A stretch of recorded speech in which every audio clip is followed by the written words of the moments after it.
This lecture is on oil analysis. In fact, this is a continuation of the earlier class on contaminant analysis. As you know, wear and debris analysis almost constitute 20% of the CBMs or condition based maintenance techniques which are adopted throughout the world. So, right now we will be talking about this oil analysis. So, as you know, just to recap, tribology is the study of friction, lubrication and wear, and it is when two of these machine components, when they interact, either they slide or rub, and these surfaces are actually very rough. If you see the surface roughness, they are very rough and they have a center line average. So, what happens to reduce this kind of friction?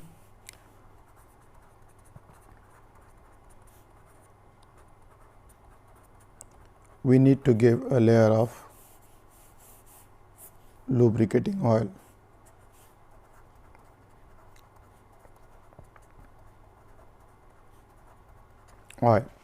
Now, because of forces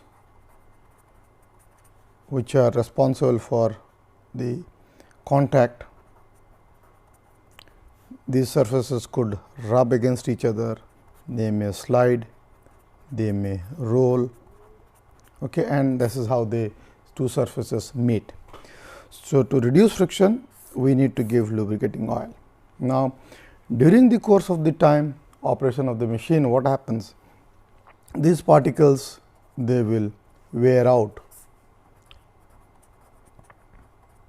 Particles will wear out, and in the last class we had seen how these particles are contaminants, because they are going to contaminate the oil which is there. So, these particles will wear out and get deposited in the lubricating oil. Now, because of this contamination of the oil,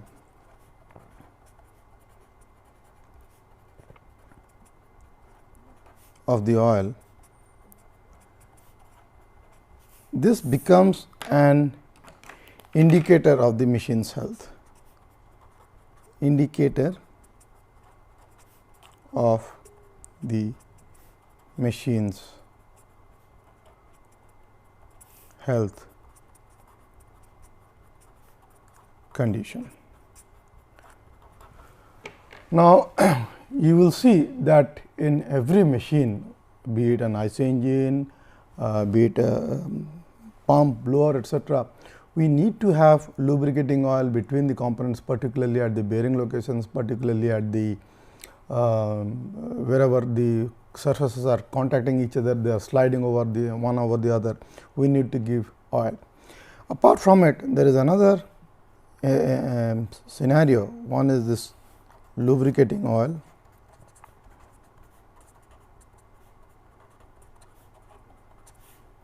Another component which becomes this hydraulic oil.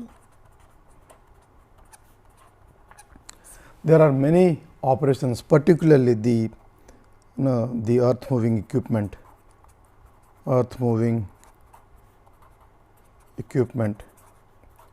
when you talk about big shovels,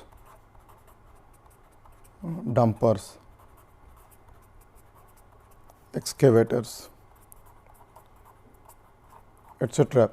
They actually use a lot of hydraulic oil for actuating the loading unloading mechanisms and so on.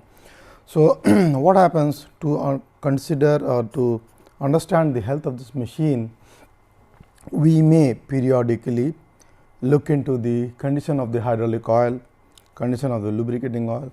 So, what happens initially, these oils have some properties, be it the physical properties in terms of their density, viscosity, their temperature stability, the viscosity index, how the viscosity varies with temperature. These are some of the physical properties. On top of it, there are chemical properties in terms of their composition, in terms of their bonds which are there. We give some stabilizing elements to the oils, to be stable, so that the bonds do not break up and then they lose their properties. But in due course of time, because of the fact that because of the machines rubbing against each other, where particles will bound to get deposited, they have no place to go, but the lubricating oil or the hydraulic oil. So, in process what happens, the physical and chemical properties of this lubricating oil or hydraulic oil do change with time. So, if we have some mechanism as to we collect this oil, do a test in a laboratory wherein we measure their physical properties or chemical properties and see how much they have changed or gone for the worse from the initial conditions of the virgin oil or the new oil or the brand new oil, we will get a clue as to there is something perhaps wrong with this machine. So, this is what is the most important preamble, and then why we do oil analysis in to find out the machine's health condition. So, with time what happens? The oil condition. The oil condition could be many, like we have some physical properties and some chemical properties, and we have maybe they will change, maybe, and or it could be other way also. So, between a tolerable band, this is the tolerable band.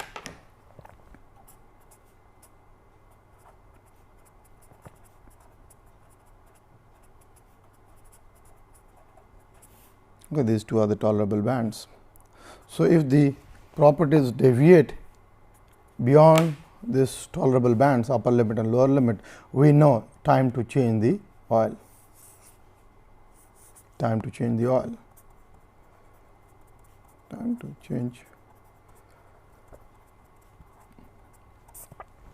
I will just give you an example as to, for example, when we have periodic maintenance,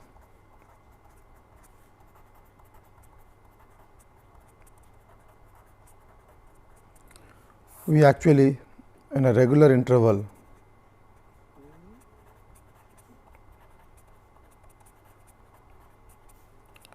change oil in the machine. Okay. Now, this is good for an individual. For example, a very good example I always give is when you have an automobile, be it a two-wheeler or a four-wheeler, you go as per the OEM manufacturer. They say every 5,000 kilometer you go for an oil and filter change, or sometimes say or 3 months, whichever is earlier. If you go see the car manual, service manual or the two-wheeler service manual, this is what it normally says. Now, it may so happen that your oil condition was much within the tolerable bands I just talked about, okay, is somewhere here, and we are unnecessary changing the oil, because your 3 months has come here in time, or so you say it's time to change my oil, but you see the oil is still in a good condition. There was no necessity to change the oil, but because we are following religiously the OEM manufacturer recommendations, we are changing it. Now, imagine if in a plant where we have maybe thousands of such locations where oil change is done, and it so happened that the condition of the oil was within the tolerable bands, but then because we are changing the oil may be good, we are wasting good oil. So, wasting good oil if I do what is the known as this periodic maintenance. And there have been reports, people have shown statistics or done surveys and found out that by not changing the oil periodically, as has been mentioned by the OEM, but changing it only when it is required, because the properties have gone beyond the bands, somewhere we are here, here, etc., then only we change the oil. So, oil change is to be done only when it is required. Oil change is to be done only when it is required.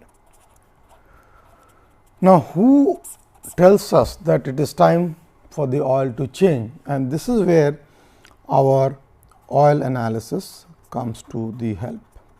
And going back to the earlier example, there have been a lot of cost savings when we do oil change as per the recommendation or as per the findings of the oil analysis. Okay. Otherwise, we need not change the oil, and there have been a lot of considerable lot of saving in finance when you do an oil change only when it is required.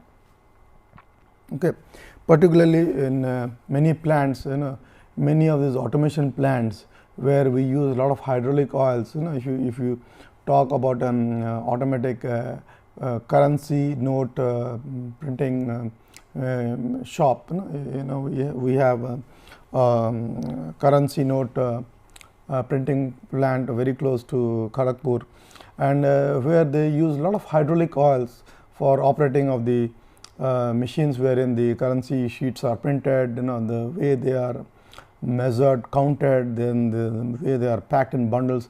These are all hydraulic operations. So, we have done surveys wherein we found out that it is cheaper and much economic if you change the oil only when it is required, in this case being the hydraulic oil, and not regularly, religiously every 3 months or 4 months change the oil. Okay.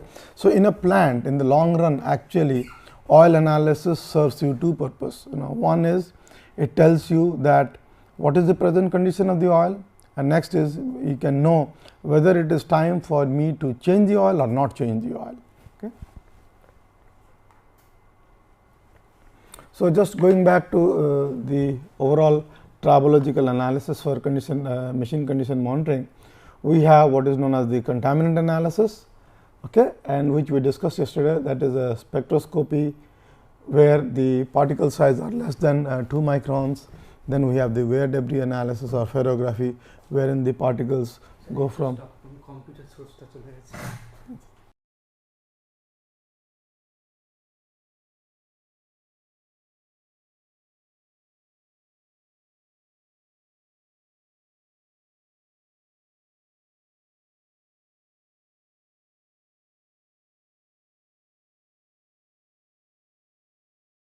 as I was telling, this oil analysis is to be done only when oil change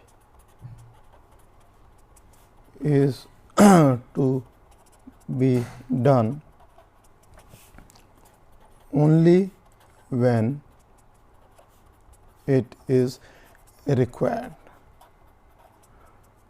Now, question is, who decides what is required? Actually, when it is required, this is actually done by oil analysis.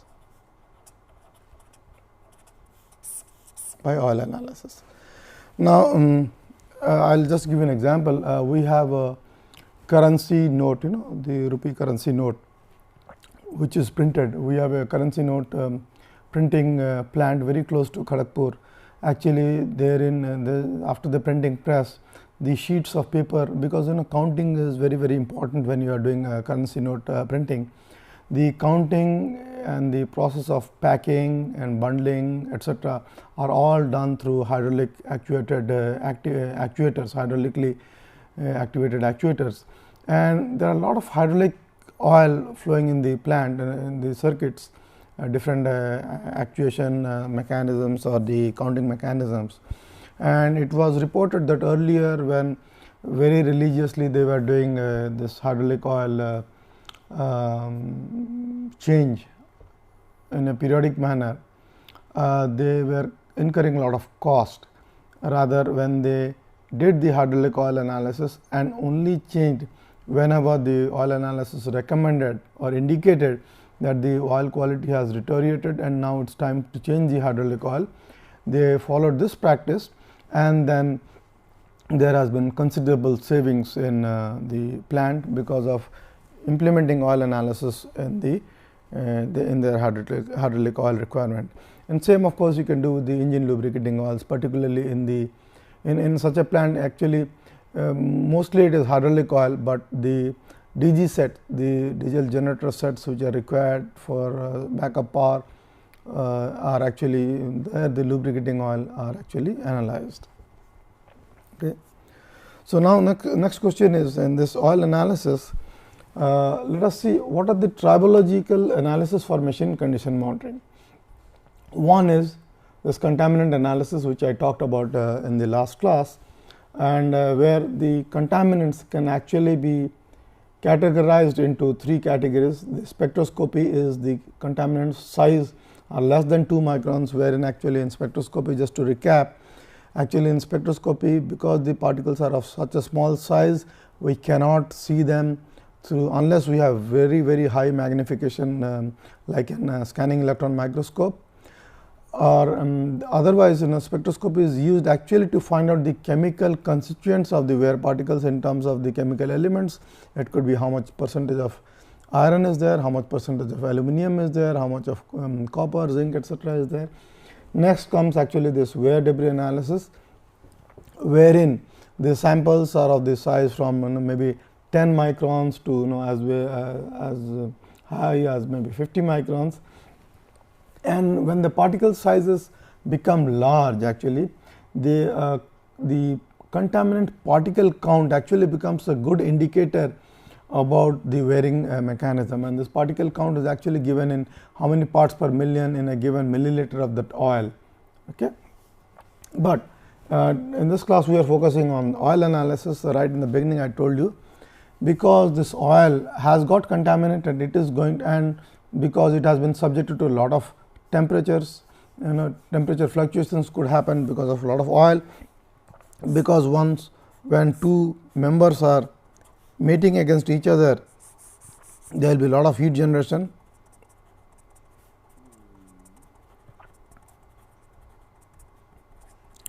And if you shut off the machine, shut down the machine, there will be a lot of temperature cycling. So, because of load, temperature cycling, okay, etc., the oil are going to lose its property. All properties change. And then of course, the contaminant themselves. Properties change. Okay. So, we need to do the oil analysis. I will briefly recap regarding the contaminant analysis, because this contaminant and oil analysis actually go together side by side. And to begin with, just to give you an overview why this oil properties change. In a typical oil, other than the virgin oil, we give lot of additive agents to the oil. For example, so in this table, if you will see, the first column is the oil additive, then the second column is the purpose why this oil additive has been given to the oil and certain remarks. So, to have an antioxidation to slow down the formation of oil oxidation, which produces lacquers. Actually, if the oils oxide, they will become very gummy type things, okay, and they could unnecessarily increase the friction, etc. Certain anti-wear additives are there, so that the wear is reduced, and actually a thin film is produced. And obviously, into some of these oils we need to give corrosion inhibitors, which basically is an alkali which we mixed, so that it counters the development of acids, okay, and thus high alkalinity is given to the oil. Demulsifier to separate the water from oil. Usually in the plants, the lot of problem comes because these oils get ingested with water, okay, and this water forms a layer, and sometimes you must have seen even in engine oil, once this water is mixed, there is a lot of problem, okay. and it has a lot of detrimental effect onto the properties. Extreme pressure agent improve the surface of metal under pressure. A chemical reaction is caused by this additive. Viscosity index improver, reduce the change in viscosity with temperature, and actually the long chain polymers which open up with temperature. Basically, viscosity index, as I was telling you, the oil are subject to a lot of temperature cycling, and viscosity is a function of temperature. Okay. But then this viscosity index improvers are given. So, viscosity index is actually the function of how the viscosity changes with temperature. We would not like oil to drastically change the viscosity with temperature, but you must have noticed in just as an example, in engine oil,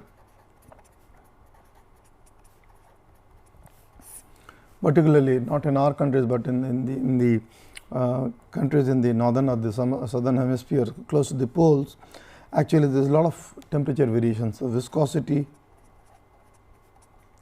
changes with temperature. So, they have a summer time engine oil and a winter time engine oil. Okay. Because, and of course, if you go to the SAE grades, SAE grades for the engine oil,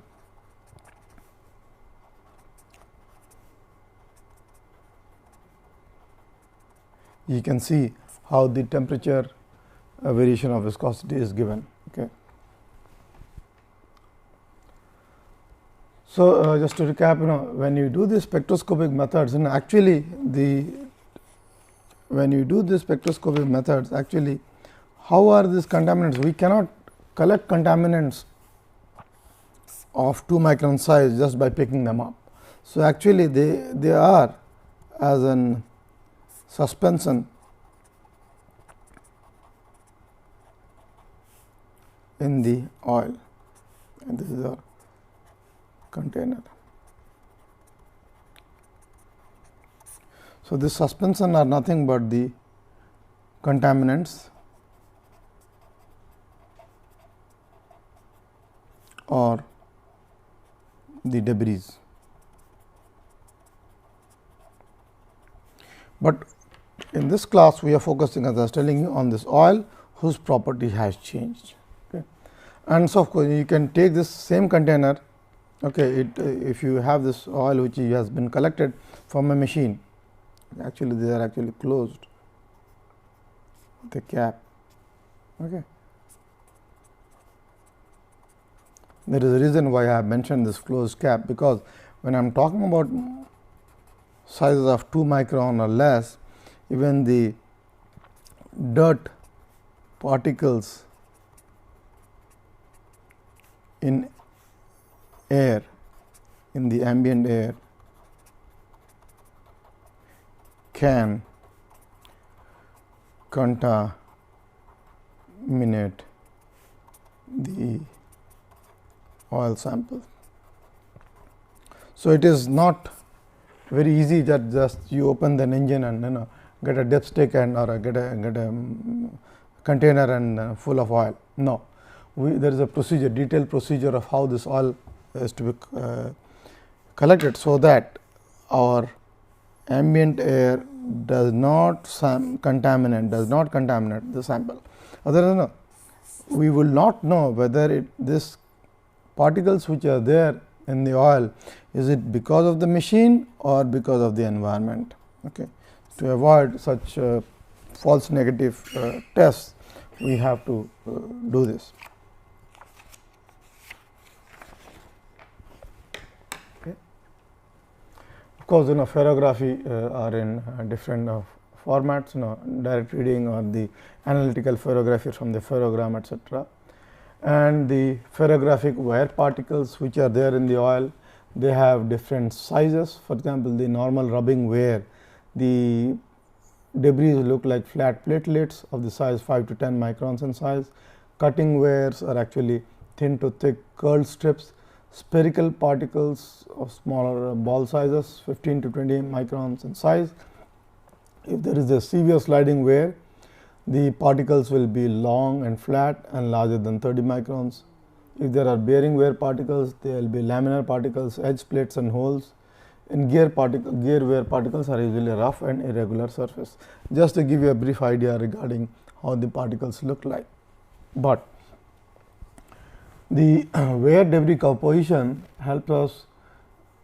The quality and composition of wear metals allows us to set alarm levels. Now, this maybe comes from experience.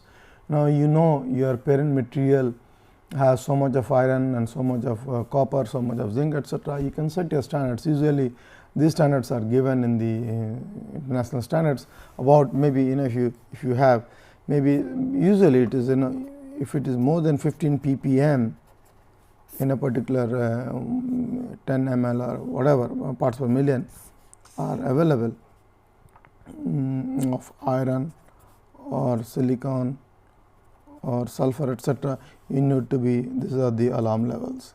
Of course, this is very relatively speaking, okay, this levels, but then you can set up your standards for for all the blowers in your plant, all the gearboxes in your plant, all the pumps in the plant, okay, all the engines in the plant. You can set up the standard for what is the level of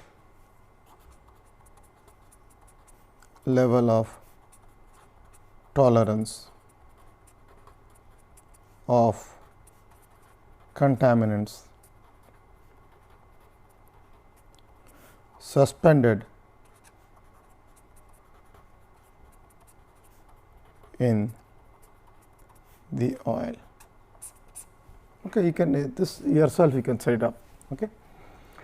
And of course, coming back to this wear debris compositions, another very important aspect is this knowledge of metallurgical composition is helpful in localizing source of wear metal production, because once I am getting this contaminants or wear metal in the suspended oil, I need to know where from this material came. So, the parent metallurgical composition of these elements is very, very important for us.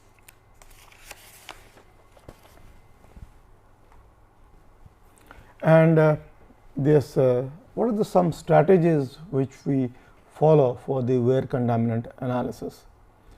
One is we have to catch the faults early, okay, because low cost and planned and manageable remedy, okay, they have to be planned and we need to know the solution, because many a times what happens when you are I will just give an example, oil.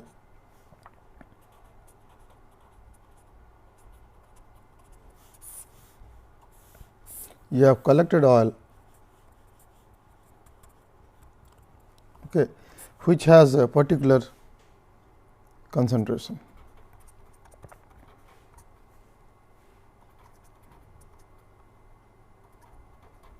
Okay, and you are doing the trending of the concentration with time. Okay. You are doing this, but suddenly what happens in the plant, in the machine, in the meantime, you have added new good quality, good oil or virgin oil. So, if I add this concentration is going to go less. So, we have to be careful that during my trending plot, there is this when I collect the next sample after this time, that if the oil machine has been upgraded, because we do not care regarding from an operational point of view, if they say that the machine has to be filled with so much of oil level, from an operations point of view, we have to ensure that the oil is full in the tank. Okay. But it has so happened that when you collected the oil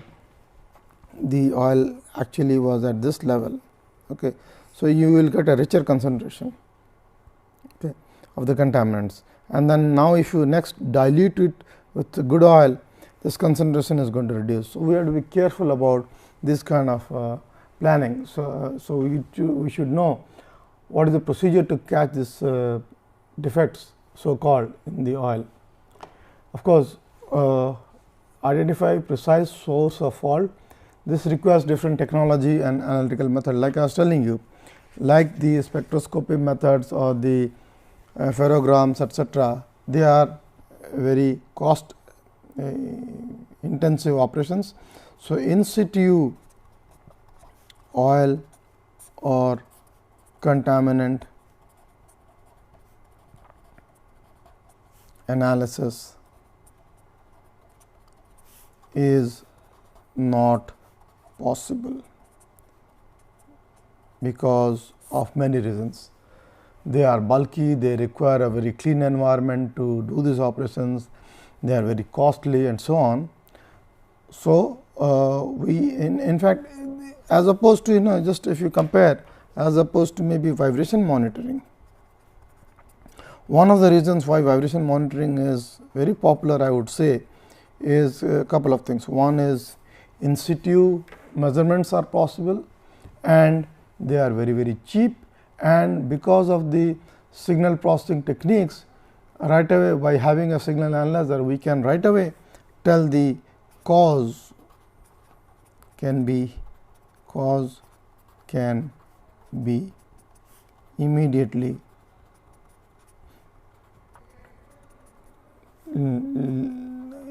known. Okay. So, and in fact, that is the reason why this vibration monitoring is popular, but the oil analysis actually complements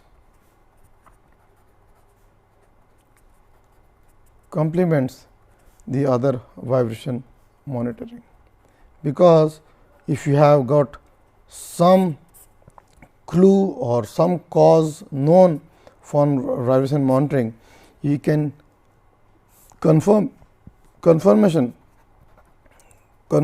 can be done by an oil analysis or an wear debris analysis. In fact, in many plants, when they do machinery troubleshooting,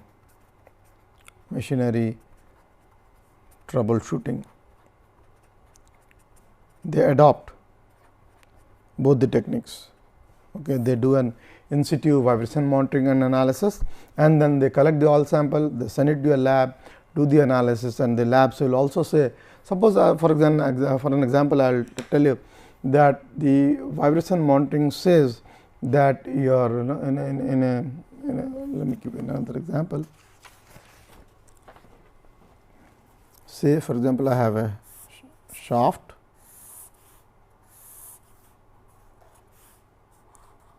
which is supported on, in one case, the general bearings, one case is an anti-friction bearing,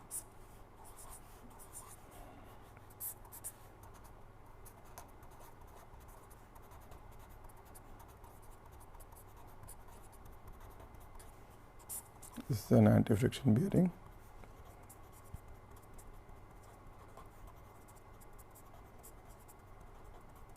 and actually there is a casing.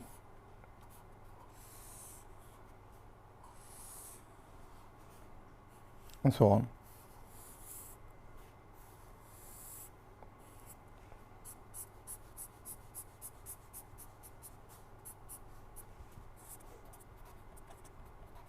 And this is filled with some oil. This could be carrying couple of maybe some disc rotor, just as an example. Okay. Now, it may so happen that by having vibration monitoring, if I put a transducer here,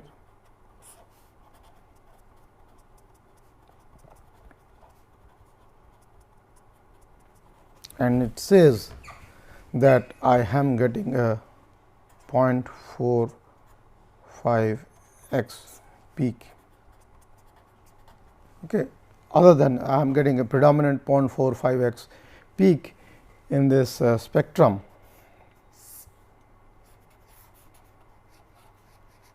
Okay, and this corresponds to 0.45x frequency. I am getting some amplitude. Okay, this is the vibration signature. Looking at this, knowing that there is a journal bearing, we may think that this is an oil well which is occurring because of 0.45x. Usually it is 0.45 442, but then we are getting around 4.45x. So we may lead to a conclusion that there is a strong case of a journal bearing defect. Okay. And how this is complemented through oil analysis is, now if we collect the oil from the same machine and say that it has and then do a analysis of the contaminants, collect oil, and do the analysis of the contaminants,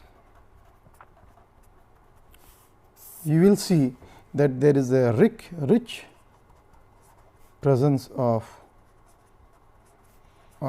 zinc. This means that the journal bearing has zinc has worn out. So, oil analysis is also now confirming your earlier observation that there is a defect in the journal bearing, because I have got a 0.545x peak, and now because of this oil analysis I am seeing a rich amount of zinc, and this means that there is a defect in the journal bearing, and this is how it helps us. Okay. So, the wear particle analysis tactics is improving the quality, trainability and design of the density of the data. Particularly, we have to be very careful about the errors in the sampling process and analysis, like the example I was telling you, 2 examples. One is you are collecting the samples in an environment where the environment itself having a lot of suspended dirt particles, particularly the case of a coal mine, where there is a lot of coal dust. So, and these dirts could be of size of more than 5 microns. We should not be collecting samples during environmental contaminants during sampling from dead zones, like dead zones where all the sediments come and get deposited, normalization of data because dilution because of new oil addition, reduced data noise, poorly filtered oil. So, these are the techniques which we have to take care of, and we know about the wear debris compositions. I will be not dwelling much on this, and rather I will go to the fluid analysis part. So, the forms of metal wear present: metal only means mechanical wear, metal oxides means oxidation, corrosion, dissolved or metallic components could be because of chemical corrosion. So, an effective oil analysis program needs to have these features in the mind. We obviously cannot start an oil analysis schedule after the machine has gone bad. So, we have to establish the objectives and oil analysis schedule in a regular manner, handle the oil sample correctly, because these samples from, so for example, in a plant I have 1000 different locations wherein I have to sample the oil samples.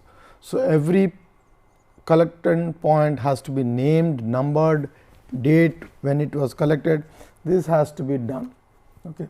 And then proper communication with the analysis lab, because you are somewhere, your plant is somewhere and your lab is maybe thousands of kilometers away from your plant.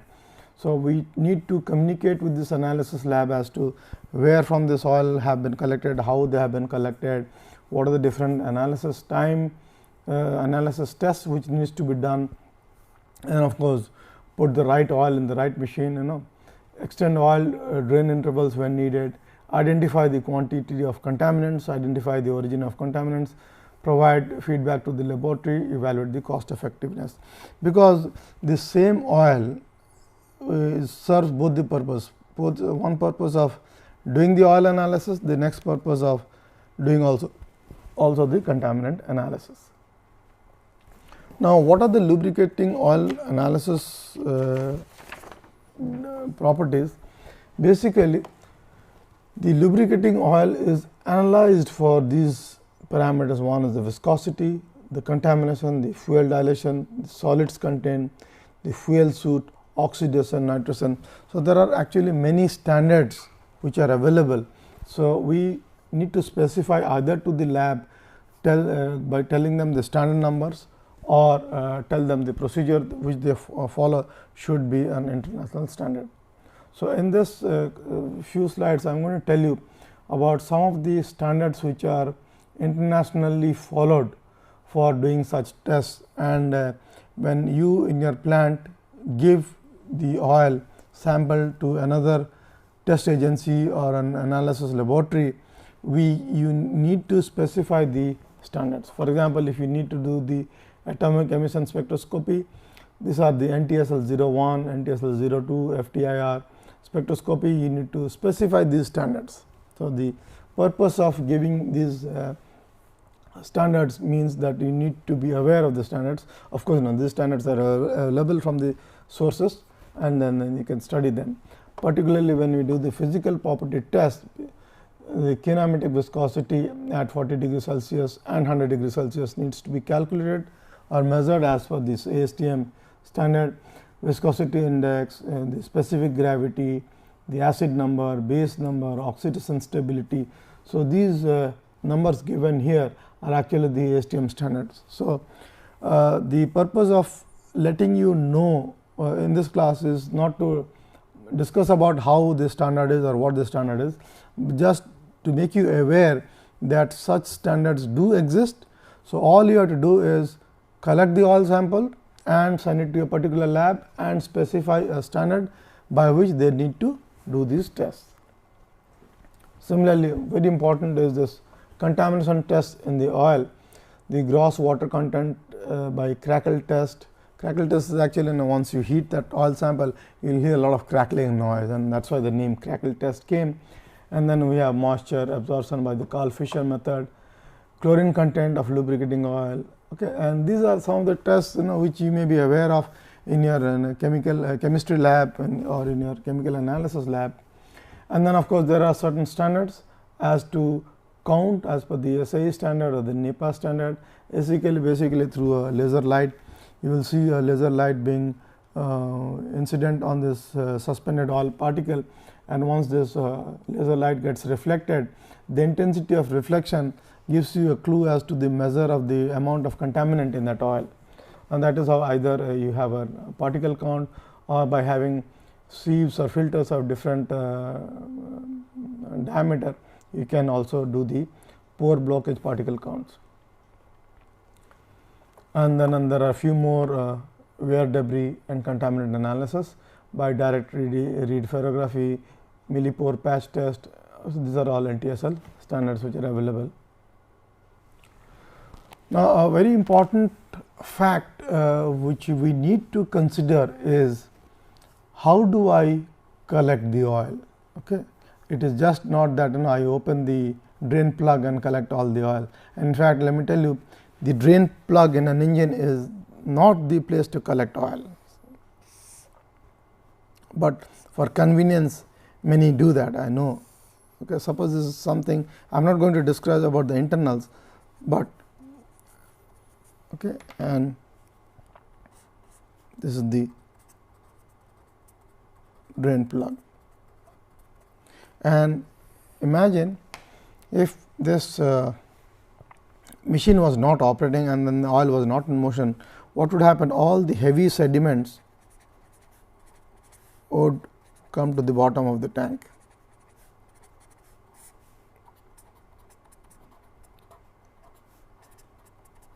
Heavy sediments. Okay. Now, if I collect the oil just by opening the drain plug, and then I will get a very rich, heavy sample, okay, of contaminants, and that is not the right way to collect oil. This is definitely not a method. Okay. And obviously, when the safety risk is very important, if I tap a hole, okay, because the oil could be under high pressure and high temperature, so they may just squid out and create harmful to the operator. The operator or the technician. So, safety risk has to be considered, because there will be hot fluid, pressurized. Okay, so, this one has to be very careful that it is just not very simple that I just and you should in fact never open a machine anything when, because there are a lot of dynamics occurring, shafts rotating at very high speeds, a lot of fluid under pressure, they can damage. And criticality of equipment example, like I said, how frequently we need to consider this oil sample. Is it every, for example, if you talk of an aircraft engine, do you mean to say after every 2 years you are going to just open the collect the oil samples? No. So, depending on the criticality of the equipment, we need to increase the frequency of the oil sampling. Environmental conditions, whether it is a very dirty environment, whether it is a very clean environment, these also factors go into the consideration of oil sampling. Okay. So, the sampling objective is that produce a sample that is representative of the material the system is producing and the contaminant that has entered the system. Ensure a proper timing for sampling, prevent contamination of the sample during sampling. By now, you get an idea, like I told you about the coal mine, where there are a lot of hydraulic operating shovels, draglines, excavators. In such an environment, you have to be very careful as to how to collect these oil samples. Okay. This is a figure from an Caterpillar website. Okay. Some of these figures which are actually from the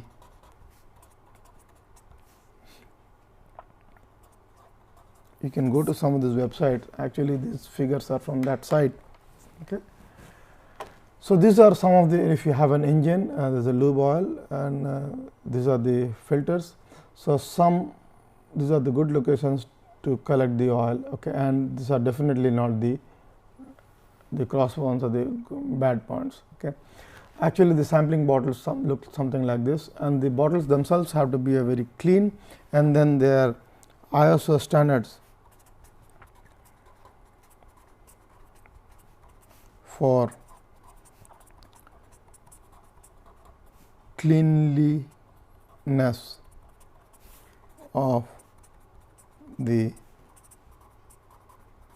sampling bottle, because the bottles themselves, if you are talking about a bottle, the bottle itself should not have contaminants. It should be no contaminants, but no is difficult to define. So, there are ISO standards as to say what is what, and how you collect it, ideally through a vacuum pump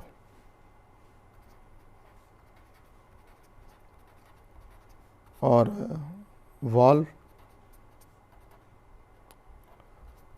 drain valve, etc. This is how they are collected. So, this ISO 3722 cleanliness of sampling method tells that it is clean when there are less than 100 particles greater than 10 microns per milliliter. Okay. Super clean, less than 10 particles greater than 10 microns per milliliter. Ultra clean, glass bottles washed and dried in clean environment. So, such cleanliness of sampling method is very important, because I cannot have a dirty bottle wherein there are contaminated. In fact, sometimes when these tubings are required in this vacuum pump, these tubings, once you have collected oil from one place, like a machine, you have collected oil, in the next when you go to the next machine, you should discard the tubing and you should put a fresh tubing. Otherwise, the contaminants from the earlier machine are going to get deposited in the walls of the tubing, and it is going to contaminate the second reading. So, contamination has to be avoided at any cost, and that is why this cleanliness is essential to be maintained through this ISO 3722 standards. Now, before I conclude this class, I will be telling you some of the effects the contaminants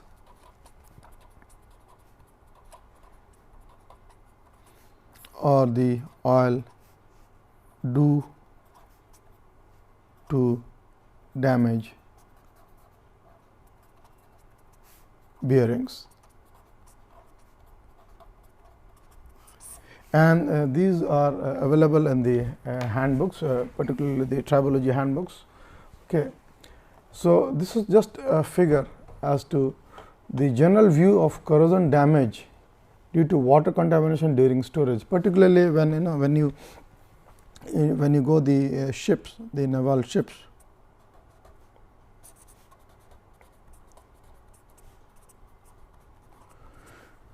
The propeller shafts are supported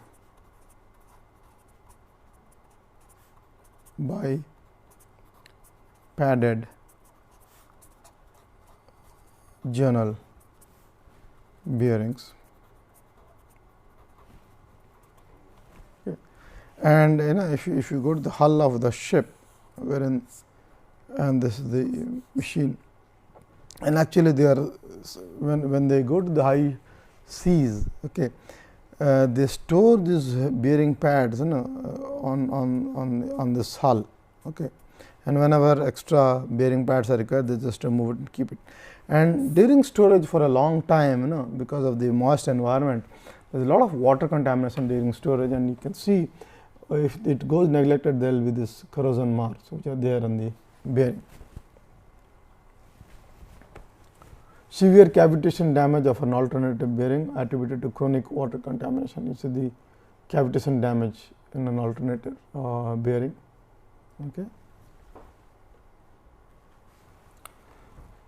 Scoring and impact damage from severe debris entrained in the oil, because if there was an wear particle, it was there in the oil, it would score and then damage. It is just like this, bad patches on the road, okay. And if this goes undetected and uncared for, these are going to become bigger and bigger, and eventually there will be a huge failure of the bearing. Okay. Next is, there is a lot of acid phase of a copper bearing, lead bearing.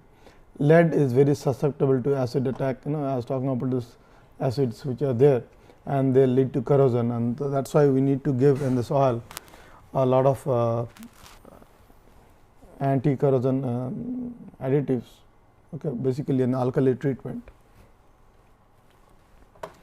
Acid attack of bearing materials. The bearing material has been completely dissolved, showing the overlay of the nickel interlayer, underlay, and steel blacking. Okay. Acid attack is very, very dangerous.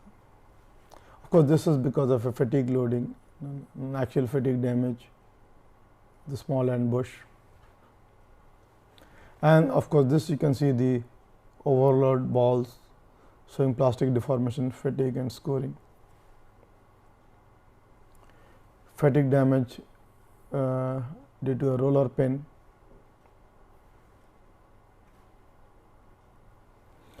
Severe axial shaft misalignment, overloading one edge of the bearing. You can see it, overloading at one edge of the bearing. Okay. Electrical discharge damage to an alternator bearing, estimated at about 50 millivolt per level. Okay. Lot of discharge occurs, which I was describing in the last class, particularly when this sparks occur. Okay. So, in conclusion, and of course, again scoring and pitting from electrical discharge on an operating high speed alternator, generalized bearing wear due to insufficient oil film thickness, probably the result of oil dilution with a distillate fuel.